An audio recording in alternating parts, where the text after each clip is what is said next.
Hello mga kabibig! Welcome back sa ating bagong YouTube channel. Ito ang pinakamaingay na YouTuber sa balat ng YouTube. Ako si Kabibig, maglebak-lebak na tayo with evidence mga kabibig. Naku po mga kabibig, ang dami nating pag-usapan ngayon. Pero uunahin natin ito.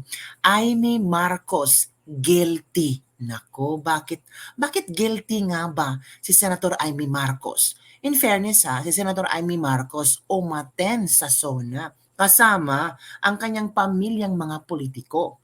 Pero may patama si Direk Daryl Yap kay Pangulong Bongbong Marcos at kay Amy Marcos.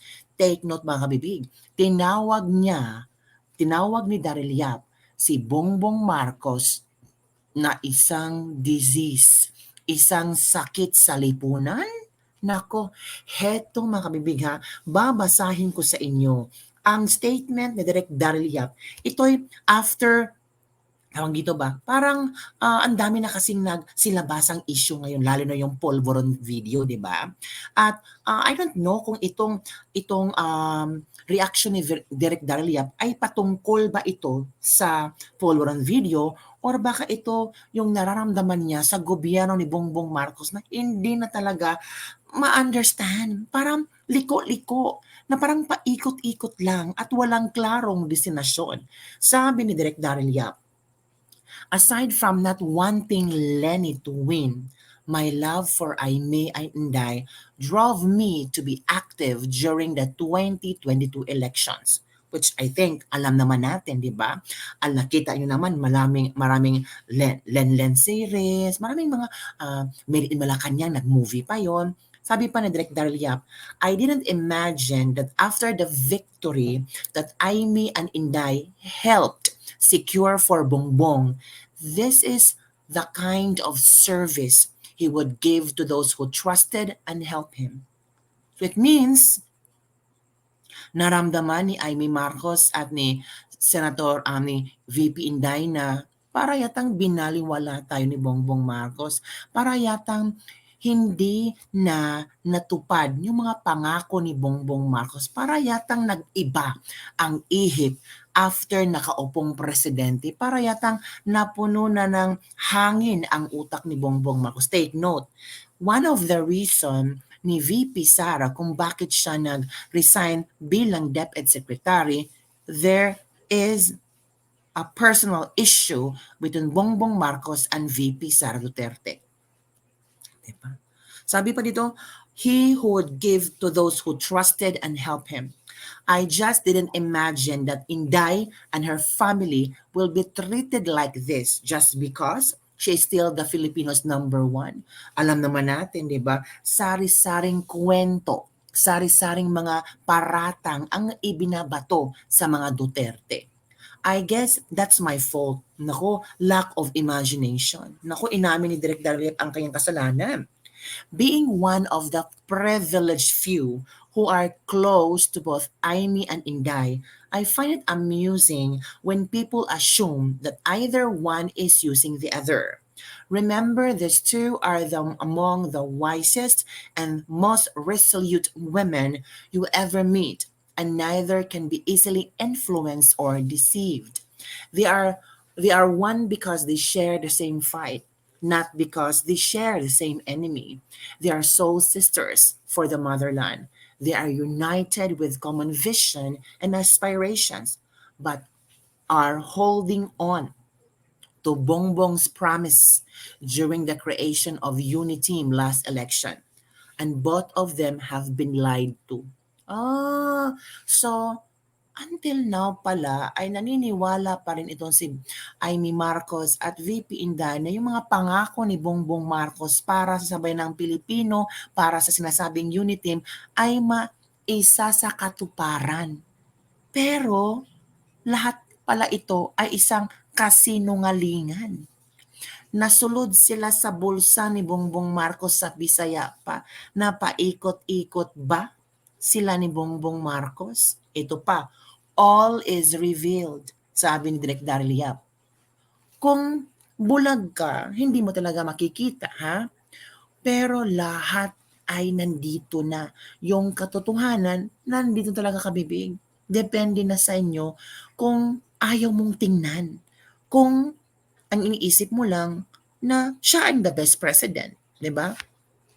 But Amy being an outcast in this Marcos administration is her greatest political blessing. Oh, isang malaking blessing daw, isang malaking political blessing na si Amy Marcos ay outcast. So parang hindi miyembro ng pamilya, parang dinededma ng pamilya, parang hindi ka na pamilya namin, mga ganun ba? A proof that she has no involvement in whatever sickness we have right now. So may sakit pala ang Pilipinas ngayon. Anong klaseng sakit, mga kabibig? Comment below. But that doesn't mean she has no responsibility. Tama. Aside from being the senator, aside from maraming taon na siyang umupo sa gobyerno bilang politiko, pero kapatid niya si Bongbong Marcos, may malaking responsibilidad si Amy Marcos, mga kabibig. Grabe. Baka, sabi ni Direk Darelia, baka siya ay parte ng isang solusyon. Ang tanong, anong klaseng solusyon ba ang pwedeng ibigay ni Senator Amy Marcos? Kailangan ba nating i-call out si Senator Amy Marcos para magising? Kasi ang dami na natin kina-call out eh. Si Pangulong Bongbong Marcos, kina-call out natin hair follicle test, pero deadma pa rin. Si Senator Amy Marcos, kina-call out natin, ano ba Senator Amy Marcos, totoo bang bangag ang kapatid mo? Deadma eh. Walang reaksyon, walang komento. Parang lahat ay isang wala, hindi klaro. Parang ano ba, pinaglalaroan niyo ba kami? For the country and for whatever is left of her father's legacy. Ang tanong, kung ganito lang ba ang gagawin ni Bongbong Marcos, baka mabaon sa limot ang legasiya ng kanyang ama. This I say with a broken heart, sabi ni Direk Daryl Yap. Ito na ha, grabe na. Grabe na itong sinasabi ni Direk Daryl Yap. Talagang masushock ka talaga sa kanyang sinasabi, mga kabibig. Parang masasabi mo talagang, nagsisisi ba si Direk Daryl Yap na sinuportahan niya si Bongbong Marcos? Ito na, kabibig ha. Ano kayang pakiramdam ni Amy Marcos after reading this post of Direk Daryl Yap na pwedeng it will give different connotation from his followers. At the same time, pwedeng magbigay ng daan na matanong or makuyog or ang mga netizen ay talagang i-call out si Amy Marcos. Sabi ni Daryl Yap, our President, Bongbong Marcos, is a disease. Si Pangulong Bongbong Marcos ay isang sakit. Naku, sakit ng bansa, sakit ng lipunan. At sabi pa ni Daryl Yap, I hate my role in spreading it. Galit ako sa sarili ko kasi isa ako sa mga taong nagpalaganap ng sakit ng Bongbong Marcos disease. Naku po, kabibig, isa ka ba sa mga tao na nagpalaganap ng Bongbong Marcos disease sa panahon ng eleksyon? Marami ba ang nabudol? Yung mga nabudol ba ay yung mga taong nagpalaganap ng disease or sila yung nabudol kasi natamaan ng Bongbong Marcos disease? Nako, that's a big question. Sabi pa ni Direk Daryl Yap, now I can only pray for a cure from God. So tanging ang Panginoon lang ang maging instrumento para malutasan ang problema ang kinaharap ng sambayanang Pilipino.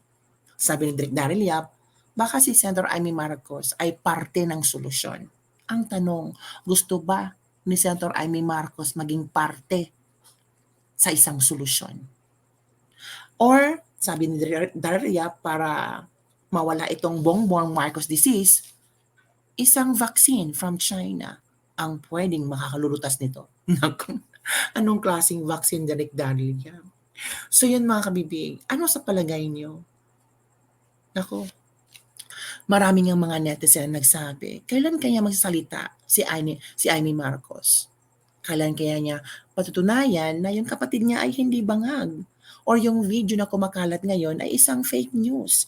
Well, sinabi na ni Abalos at ni Gibo Teodoro na hindi iyon si Bongbong Marcos at kilalang kilala nila si Bongbong Marcos. And why is it na nire-refer nila na si Bongbong Marcos ito?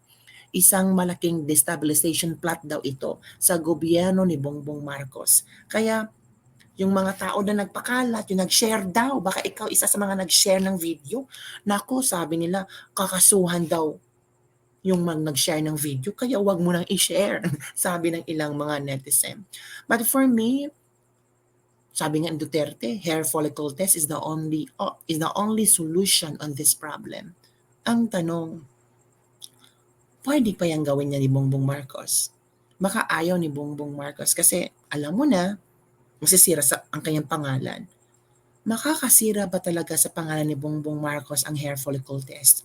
Or baka ito yung maging solusyon para masagot ang mga haka-haka at ang videong itong lumabas ngayon para mapatunayan talaga na kung ako si Bongbong Marcos, sige, you push me to my limit. Sige, yung hair follicle test gagawin ko para isampal ko sa inyo yung mga taong nagpakalat ng video na ako yung nasa video na yan. 'Di ba? That is a call. Simpleng mamamayan, alam na kung anong gagawin. Ang simpleng mamamayan, ang tanging solusyon nila, drug test, hair follicle test Bongbong Marcos para malaman natin ang katotohanan. May epekto ba ito? Yes, may epekto tong hair follicle test. Kasi pwedeng mabago ang pag-iisip ng mga tao lalo na kung negatibo ang resulta. Pero kung positibo ka, bibig, anong mangyayari? Aminin ni Bongbong Marcos. And people are willing to listen to him. And there's a possibility people will be praying na sana magbago siya. Baka kabibig, takot siya, baka mawala siya sa kanyang pwesto. Ginusto niya. Dapat sana, yung pagplano sana yung tumakbong presidente, sana iniwan niya ang bisyo kung meron siyang bisyo, mga kabibig. Kasi walang sikreto na hindi mabubunyag. Kaya nga, sabi ng iba, let's wait and see kung saan ito patutungo, lalo nang after na ang sona ni Bongbong Marcos. At maraming mga tao din ang hindi nasiyahan sa sona ni Bongbong Marcos. Nako, mga kabibig.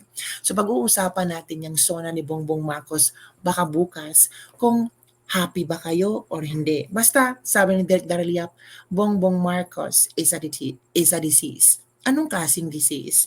Comment down below para alam ko din yung mga koro-koro at opinion nyo. Thank you everyone for watching this video and don't forget to like, subscribe, and share this video. Bye everyone! See you next time!